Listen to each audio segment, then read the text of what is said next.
আমচু বিশ্বনাথ জিলা সমিতিৰ বনমন্ত্ৰী চন্দ্ৰমোহন পাটোৱাৰীৰ প্ৰতিমূৰ্তিৰ দাহ কাৰ্যসূচী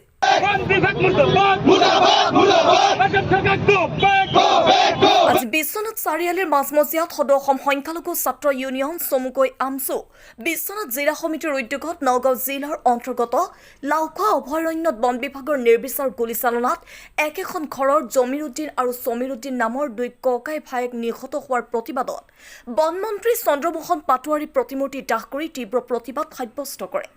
এই কাৰ্যসূচীৰ জৰিয়তে বনমন্ত্ৰী চন্দ্ৰমোহন পাটোৱাৰী গোবেক বন বিভাগ হাই হাই বনমন্ত্ৰী হুঁচিয়াৰ অসম চৰকাৰ মুৰ্দাবাদ আদি শ্লোগান প্ৰদৰ্শন কৰে আমচুৰ বিষয়ববীয়াই।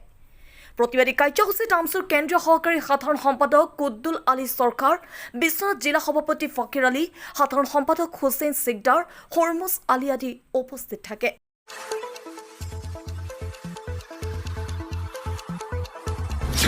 জলিলুদ্দিনের সবিরুদ্দিনের পরিয়ালা পর্যাপ্ত পরিমাণে খাদ্য প্রদান করা কাল পিছের লাগে বন বিভাগ মুর্দাবাদ আসাম সরকার আমচু লং লিভ আমচু জিন্দাবাদ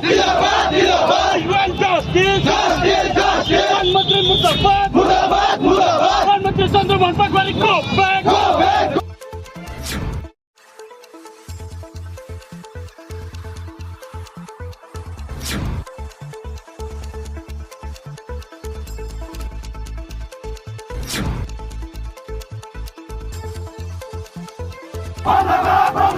সংখ্যালঘু হত্যা বন্ধ করুন। আসাম সরকার জলিলুদ্দিনের সবিরুদ্দিনের পরিয়ালা পর্যাপ্ত পরিমাণে খাদ্য প্রদান করা। আমাৰ আমচুৰ কেন্দ্ৰীয় সমিতিৰ নিৰ্দেশ মৰ্মে আজি আমি বিশ্বনাথ জিলাত আমি লাওখোৱা অভয়াৰণ্যত যি দুগৰাকী ব্যক্তিক দুগৰাকী ভাতৃক হত্যা কৰা হৈছিলে তাৰ আমি তীব্ৰ ভাষাৰে নিন্দা আৰু গৰিহণা দিছোঁ। এটা কথা আপোনালোকে চাব, তেওঁলোকৰ যদি বন বিভাগৰ তেওঁলোকে মাছ মাৰিবলৈ গৈছিল, যদি আইনগতভাৱে তেওঁলোকৰ দোষ আছিল, তেওঁলোকক ধৰি বান্ধি তেওঁলোকক জেলত পঠাব লাগিছিলে। তেওঁলোকক ধৰি বান্ধি জেলত নপঠাই তেওঁলোকে নিৰ্বিচাৰে গুলীয়াই হত্যা কৰিলে দুগৰাকী ব্যক্তিক। আজি সেইসকলৰ পৰিয়ালৰ কি অৱস্থা হ'ব? আজি সেইসকলৰ পৰিয়ালৰ আজি কি অৱস্থা হ'ব? গতিকে আমি এইখন চৰকাৰক ধিক্কাৰ আৰু গৰিহণা দিছোঁ। অনতিপলমে এই দুয়োগৰাকী পৰিয়ালক চৰকাৰী আৰ্থিকভাৱে সাহায্য দিব লাগিব, অন্যথা আমচু ইয়াতকৈ ভয়ানক আন্দোলন কৰিব।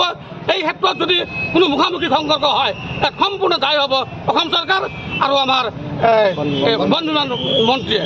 গতিকে আৰু এটা কথা আপুনি যাব যে তেখেতসকলে কোনো জাননী নিদিয়াকৈ যে তাত মাছ মাৰিবলৈ যোৱা হ'ব নহ'ব এটা জাননী তেওঁলোকক দিব লাগিছিলে।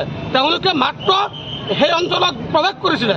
প্ৰৱেশ কৰাত তেওঁলোকে দোষী নিদোষীয়ে সেইটো তেওঁলোকে বিবেচনা নকৰিলে। তেওঁলোকে অলৰেডি কি কৰিলে, দুয়োগৰাকী ব্যক্তিক নিৰ্মমভাৱে গুলীয়াই হত্যা কৰিলে।